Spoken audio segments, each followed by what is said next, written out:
You who, if you have any questions about the Marx assignment, today's a good time to ask. Particularly if you had any questions about any details about the required film, I'll be glad to ask. Or rather, I will be glad to answer. By the end of the week, particularly if you're working on that existentialism essay, be sure you watch one of the required films so you can meaningfully ask any questions if you want to ask them in class. You can certainly email me about those too. But if you have questions, some of your friends might also have questions. So I sincerely recommend that you do make sure you view that sooner than later if you haven't done so. Some Marx recap. Now recall that Marx predicted that there would be a violent overthrow of the laissez-faire capitalist system. He predicted that a violent revolution would be that it was inevitable. Now we talked about this a little bit last time, but I didn't get a chance to talk about all of it. Now keep in mind that what was happening at the time that he was writing is we were in the middle phases of the Industrial Revolution. And recall that this is also to answer some questions that we had been discussing last time. Keep in mind that during the Industrial Revolution, what kind of workers economically became downsized, to use that contemporary American phrase? What kind of workers became downsized during the Industrial Revolution? Yeah. Skilled artisans. Recall during the feudal economy that as agricultural methods got better, more people's time was freed up, and out of economic necessity, people taught themselves skilled crafts. Blacksmiths, cobblers, etc. As a person who learned one of these skilled trades, you may have started in an apprenticeship as a young person and taken many years to become skilled enough to have your own shop. Now keep in mind that industrial processes tend to make these skilled crafts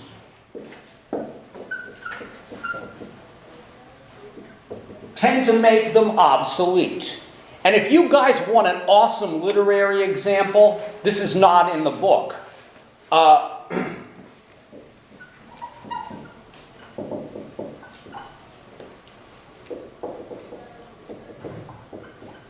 Camus has a powerful short story called The Silent Men. We're actually discussing Camus in the context of existentialism in our next chapter.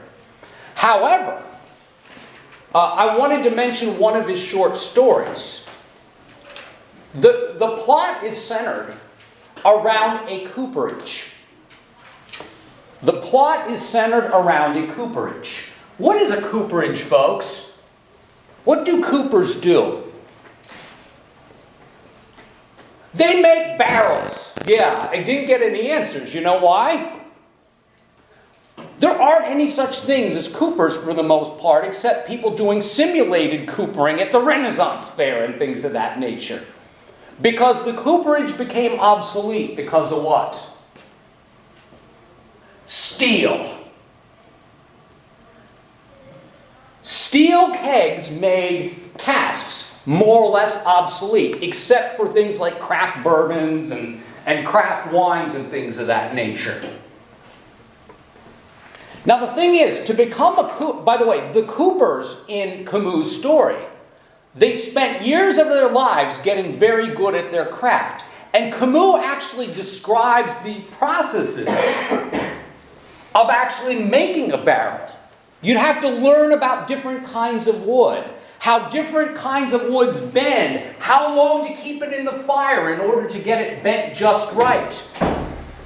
And guess what? Coopers did not use anything to seal the casks either.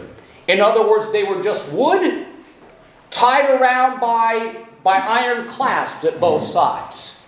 And then, of course, you have the bunghole, you know, for the bung for getting the liquid out, and in and out, I should say.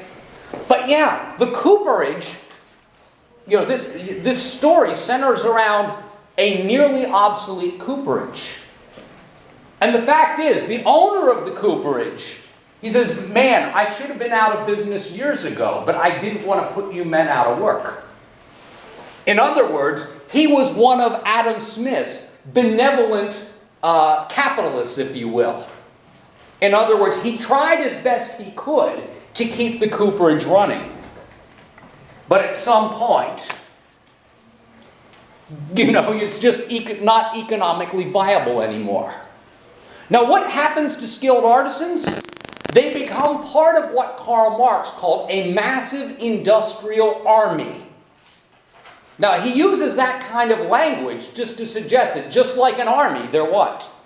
Nameless, faceless cogs. And there are a mass of them. In other words, they're no longer individuals anymore. And remember, that's part of alienation, the sapping out of your individuality and so forth. But yeah, what will happen according to Marx is the numbers of the proletariat will what? Will get larger and larger and larger. Now, as their numbers get larger, what happens to the value of their labor? Wow, that's a sweet one. The value of their labor will go down because of what simple economic laws that we all learn about? Supply and demand. Yeah, supply and demand. Marx was not some off-the-wall economist. As a matter of fact, whose assumptions was he actually following to a T? Adam Smith's. Just like Adam Smith, he held the labor theory of value, which is not discussed in our text.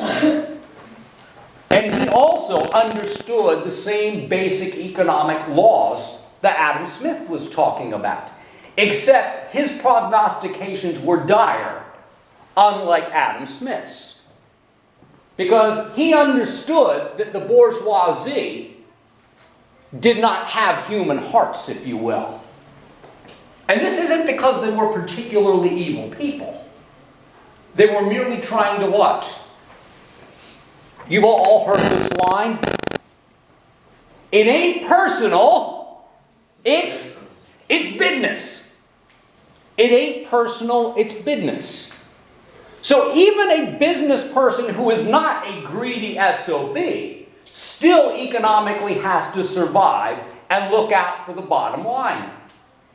And the bottom line will say, yeah, where's my erasure? And keep in mind, Marx is blunt about this. He recognizes that the bourgeoisie are in competition against whom?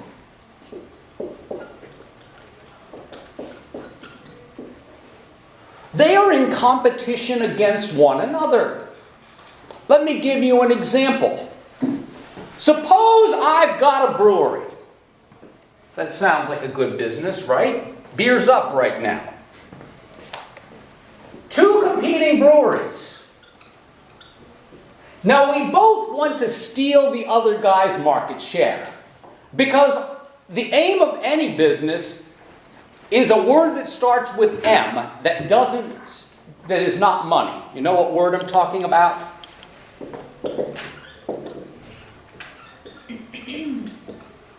The aim is monopoly. In other words, total control of a market. As a matter of fact, any smart capitalist does not want to do what? You don't want to compete, you want to nail the competition. You get my drift? Because competition does what to your business? It makes your business less profitable. Because when you are competing with another business, that business is going to be a check on how much you can what? Charge for your product. This is why the bourgeoisie, according to Marx, are not going to be natural friends with one another. they're going to be natural enemies with one another too. Because they are each in a cutthroat competition to survive in the marketplace. Now keep in mind, if I'm competing against somebody else's brewery, I'm going to have to cut costs where I can in order to create what Marx calls, well, Marx will call it surplus value. I'm going to call it something different. I need to have money left over at the end of the day because I need to pay my workers, I need to feed my family, I also want a nice McMansion in the country after all. Because an entrepreneur what? Gosh darn it, I'm an entrepreneur, I took risks, I deserve it. Isn't that part of the rhetoric? I deserve to show some kind of, economic success for the amount of labor and ingenuity I put into it. Now, in order to compete, I'm going to have to cut costs where I can. Take a guess what areas I am not going to be able to cut costs if I want to compete with another decent brewery. I'm definitely not going to cut costs in these. I'm not going to cut costs in raw materials. Why? Because if I do, my product will suffer. And people will not want to buy my product if it's not as good and it's not comparably cheaper. I'm also not going to be able to cut costs in R&D. Because I'm going to need to keep developing products if I want to stay ahead of the competition. I need to do what, folks? I need to advertise. Why? If you don't have your name out there, nobody will know who the Hades you are. Now take a guess where I'm going to have to cut costs. And this is key to Marx's argument. The one place where I'm going to be able to cut costs will be in terms of labor. In other words, if I can hire 2 part-time workers instead of 1 full-time worker with Benny's, I will have saved myself probably 50% or more of the money. This is one of the motivations behind what some of us are calling our new part-time economy. This is why some of us are sorry, my current events are showing here. But this is why anytime I hear someone talking about how low unemployment is now, I say I don't trust those figures. Because unemployment is too vague of a category. Because I also think about this.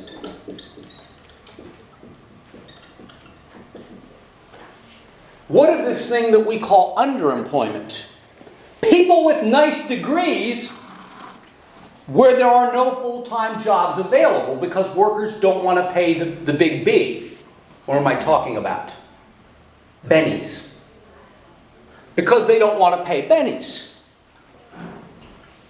So you got to work 2 part-time jobs. So yeah, the real unemployment numbers might be down, but keep in mind, those things don't tell the entire story.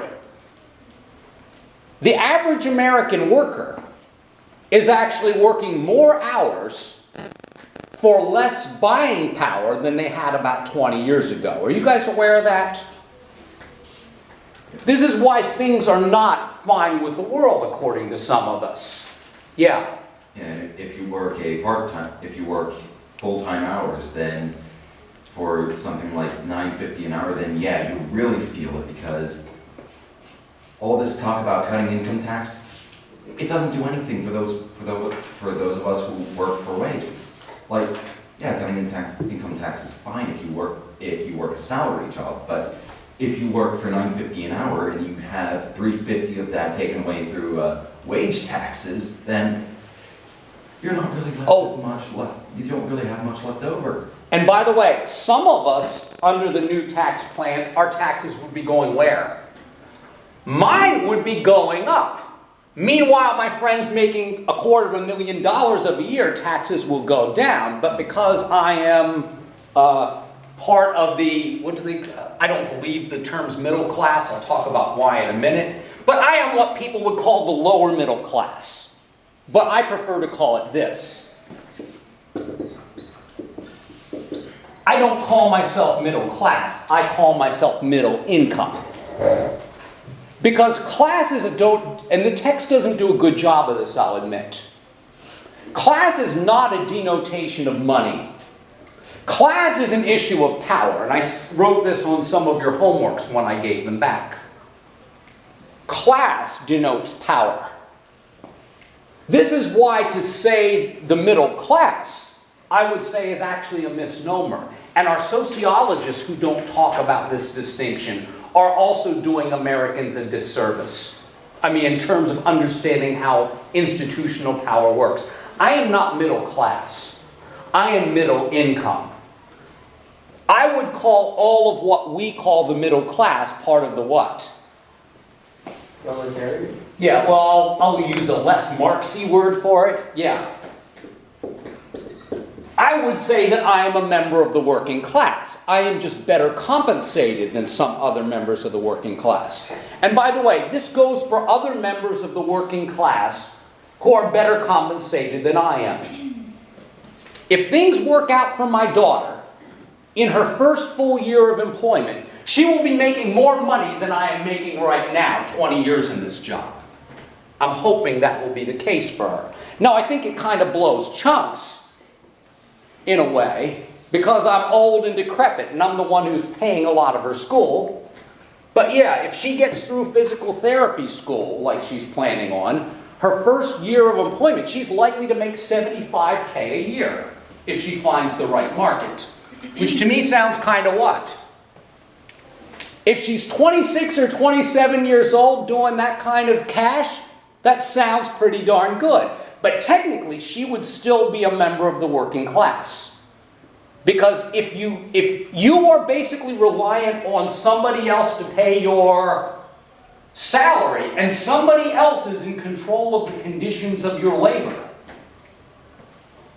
you are still a member of the working class. Just some members of the working class have more power than other members of the working class, and or are better compensated. Yeah. So essentially what you're saying is until you have so much wealth that you can directly control the conditions of your own labor, then you're still a member of the working class. Yeah, the bourgeoisie, and I want to make this clear. The bourgeoisie, and don't get this wrong on the final exam, hint, hint. Folks, remember, the old nobility of the medieval period, they basically are not in a power position in the laissez-faire industrial economy. The bourgeoisie is a new, remember,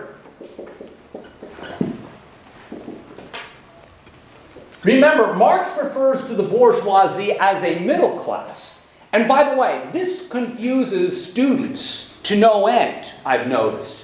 Because we are used to hearing us being, and I'm assuming you've also been told, remember, give me 30 seconds. We are told that America is one big middle class. You've heard that rhetoric before? Now, what we call middle class is not what Marx was talking about. The nobility was the high caste in the European feudal system. The bourgeoisie is new money. And by the way, most of the new money originated in merchant capital. In other words, they made their money as members of a new emerging merchant class, which will eventually, using its wealth, they will be the proto-capitalists, because they will understand that you need money to what? You need money to make money. In other words, they will make money by investing their money. The old nobility, his power will wane. Does anyone know the only reason why the old nobility in Europe has any kind of cachet at all now? The answer is they threw their lot in with whom? The working class or the bourgeoisie? The bourgeoisie. The bourgeoisie. They threw their lot in with the bourgeoisie in order to remain relevant. This is why members of old, European families will become members of parliament in order to remain relevant. Yeah. So where would small business owners fit into this? Because they do control their own labor, but it's not necessarily because of wealth. Well, by the way, Karl Marx deals with this a little bit in the Communist Manifesto. And by the way, so did Lenin deal with this problem. Because the fact is that there are, when we talk about, give me 30 seconds, when we talk about the bourgeoisie today, what kind of institutions seem to best fit this model of what Marx called the bourgeoisie?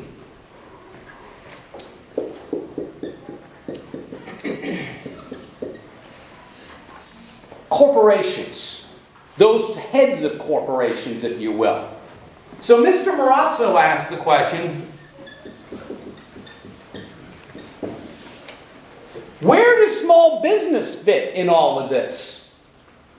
The fact is, the interest of the small business person is oftentimes at odds with the bourgeoisie, but it's also at odds with what? Yeah, also at odds with the working class. Because it's the small business owner who is oftentimes the one in the wedge in between, not knowing where her loyalties actually should lie. Oftentimes, the small business person's political interests will be thrown in with the bourgeoisie, even though throwing their lot in with the bourgeoisie is sometimes self-defeating. And you've probably heard this.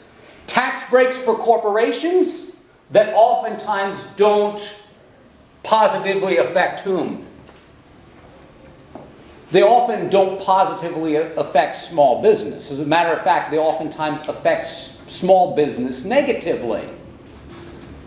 And then, of course, the small business people will continue to vote for the politicians who end up giving the breaks to corporations but not to them.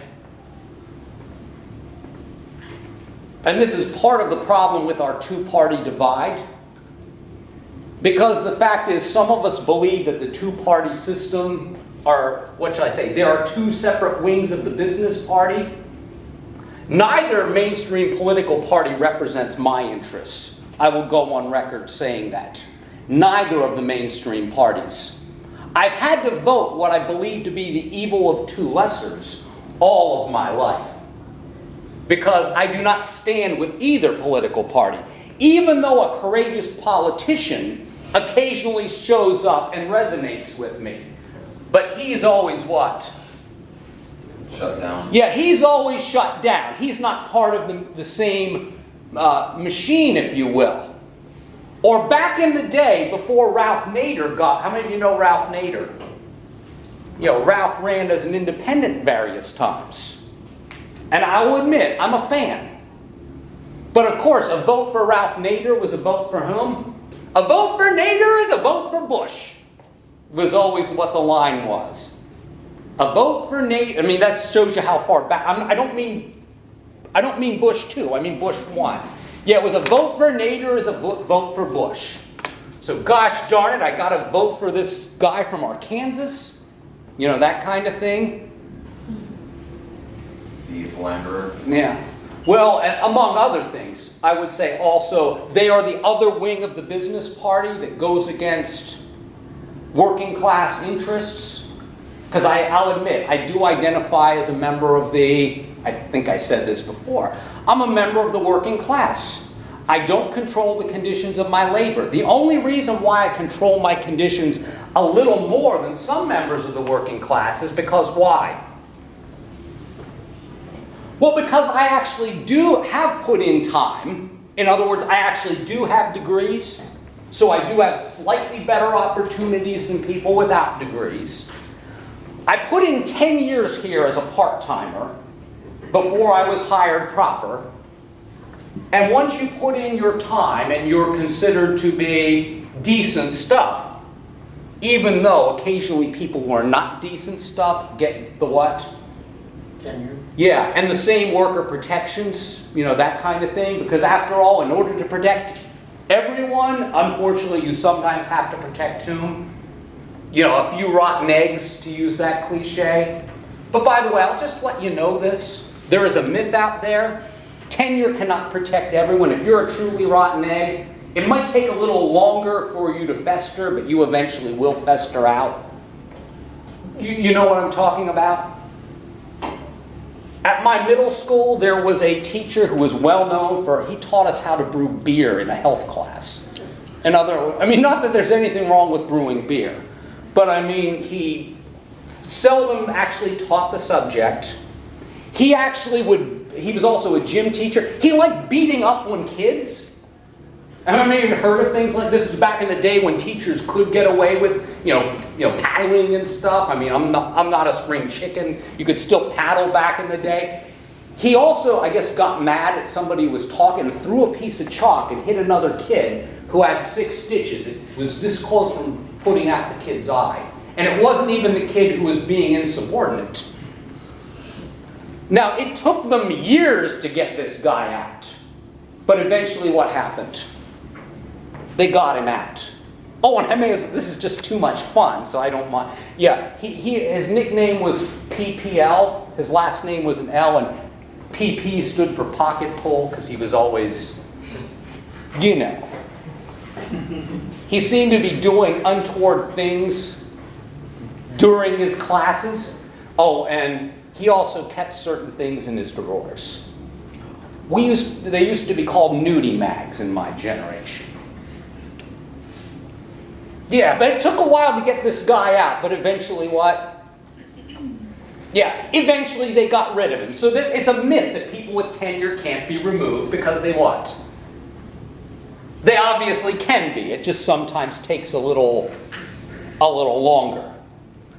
But anyway, I don't want to, yeah, I'm having a little too much fun with this here. So how do you go about taking out someone with tenure, though? Like, that's what's so difficult.